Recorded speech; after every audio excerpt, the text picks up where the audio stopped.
qual terá sido a influência dos pioneiros e dos empreendedores na administração de empresas? Então esse aí vai ser o assunto do vídeo de hoje. Essa é a minha pergunta para o vídeo de hoje e que eu não faço a menor ideia. Bom, na verdade eu tenho uma mínima noção sobre isso, mas nós vamos descobrir aqui no texto qual terá sido a influência dos pioneiros e dos empreendedores como antecedentes históricos da administração de empresas. Eu estou gravando uma playlist neste canal, vou pôr mais para cá, peraí, mais para cá. Eu estou gravando uma playlist neste canal sobre teoria geral da administração e o livro texto base que eu estou utilizando é este aqui, ó. Dá uma olhada, tem um link na descrição, inclusive. É um clássico, né, para quem cursa a disciplina Teoria Geral da Administração. A administração de empresas, ela tem esse curso, né, ele tem algumas bases ou alguns eixos. E quais são eles? Os básicos, né? Eixo de administração estratégica, administração de recursos humanos, administração da produção, administração de marketing, administração da produção e administração financeira. E também a Teoria Geral da Administração, que é a base disso tudo, né? Vamos então ao assunto do vídeo de hoje, influência dos pioneiros e empreendedores. Eu estou também, antes de entrar no assunto em si, no capítulo 2 deste livro, que são os antecedentes históricos da administração.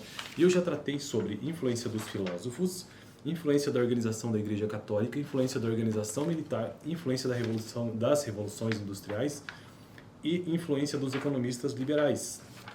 E hoje, portanto, a última influência sobre os pioneiros e os empreendedores. O século XIX assistiu a um monumental desfile de inovações e mudanças no cenário empresarial. O mundo estava mudando e as empresas também. As condições para o aparecimento da teoria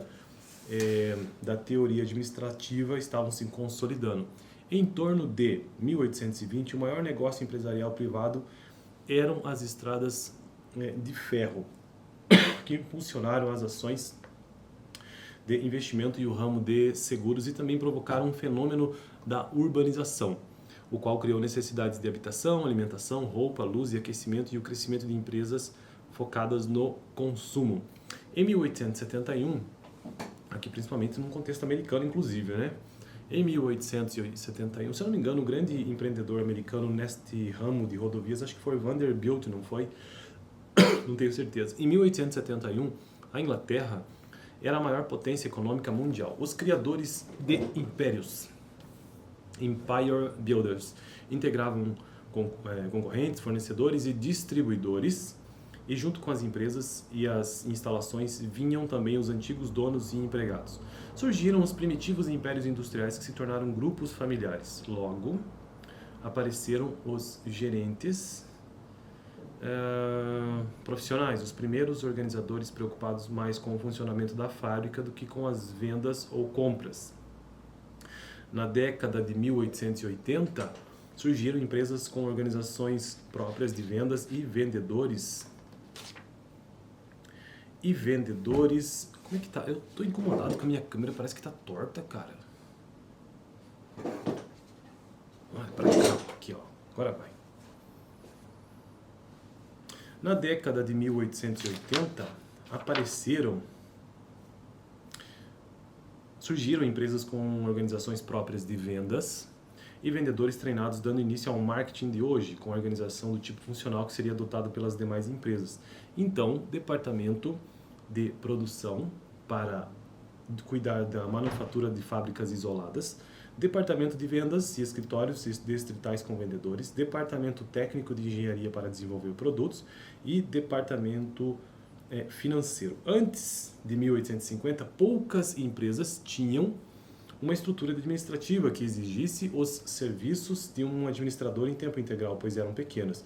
Em geral, eram negócios de família, em que 2 ou 3 parentes cuidavam de todas as atividades principais. As empresas da época, agropecuárias, mineradoras, indústrias têxteis, estradas de ferro, construtoras, caça e comércio de peles e os incipientes bancos, faziam parte de um contexto predominantemente rural que não conhecia a administração de empresas. O presidente era o tesoureiro, o comprador ou o vendedor e atendia os agentes comissionados.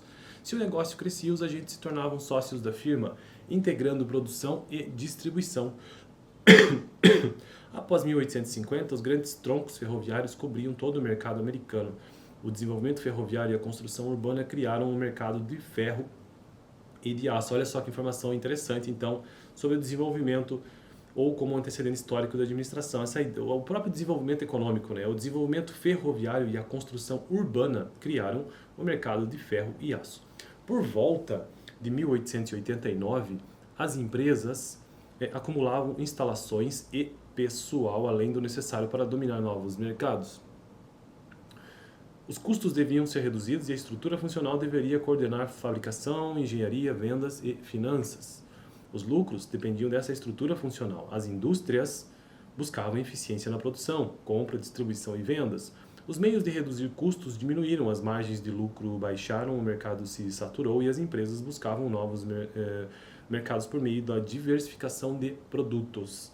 A velha estrutura funcional começou a emperrar, surgiu a empresa multidepartamental e integrada. A empresa integrada verticalmente se formava por meio da combinação. Vários produtores de bens se agregavam em uma combinação horizontal, a federação. Então, essa combinação horizontal, que eles deram o nome de federação, sob o controle de uma companhia holding, que é a controladora. Essas alianças, por meio de uma organização com escritórios centrais, permitiram economia de escala pelo processo padrão, concentração da produção em fábricas e investimentos em pesquisa e desenvolvimento do produto. O escritório central decidia as atividades das fábricas, filiais de vendas e compras. Essas unidades deixaram de ser dirigidas pelos antigos donos a serem administradas por gerentes assalariados em corporações americanas como Standard Oil e a American Bell Telephone. A próxima etapa foi controlar o mercado de distribuição, eliminando intermediários para vender mais barato ao consumidor e não depender de atacadistas. Entre 1890 e 1900, houve uma onda de fusões de empresas. A mais famosa foi a criação da US Steel Corporation, um negócio de bilhões de dólares. O pioneiro da indústria frigorífica, Gustav Swift, criou uma estratégia para consolidar a fabricação, avançar para a distribuição própria e voltar atrás até o controle da matéria-prima. Com a integração vertical, a indústria frigorífica tornou-se um oligopólio.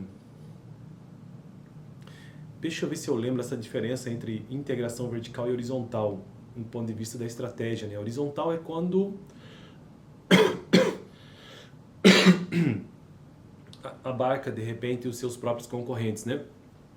Integração vertical é quando avança em setores anteriores ou posteriores à própria empresa. Acho que é isso, se eu não me engano.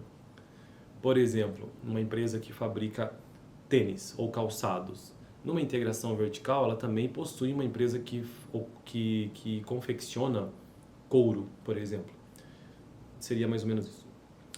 E numa integração horizontal, seria ela comprar os seus concorrentes, talvez. Eu não tenho certeza sobre isso. Na playlist de administração estratégica ainda não cheguei nesse ponto, mas pelo que eu lembro de memória, eu acho que é isso. Eu lembro de memória, vai ser lembrado do que será, né?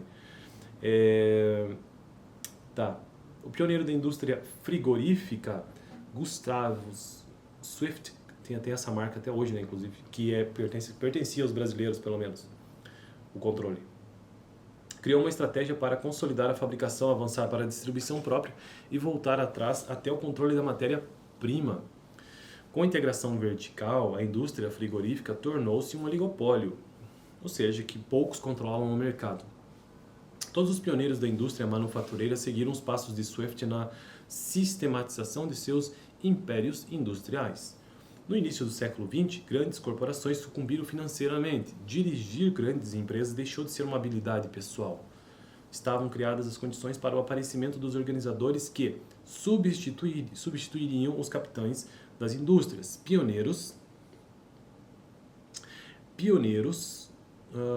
e empreendedores. Chegou a era da competição e da concorrência como decorrência dos fatores como desenvolvimento tecnológico, livre comércio, mudança dos mercados vendedores para mercados compradores, aumento da capacidade de investimento de capital, rapidez no ritmo de mudança tecnológica que reduz custos de produção, crescimento dos negócios e das empresas. Esses fatores proporcionaram a melhoria na prática empresarial e o surgimento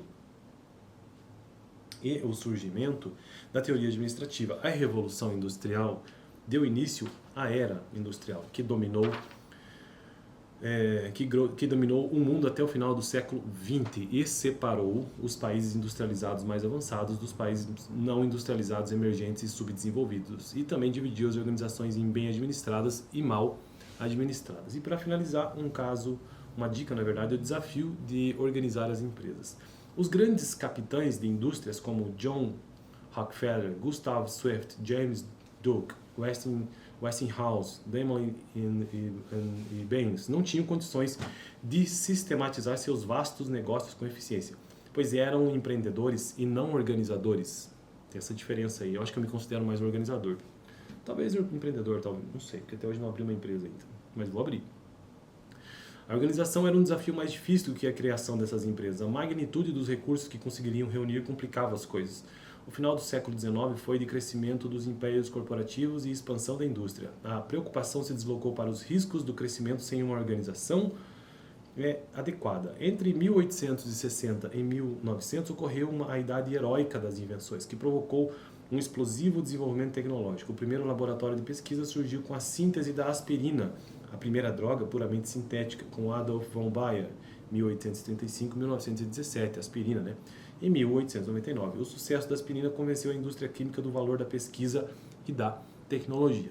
Bom, por aqui então eu finalizo este vídeo sobre a influência dos pioneiros e dos empreendedores como antecedentes históricos da administração. No próximo vídeo quero deixa eu ver fazer o quê?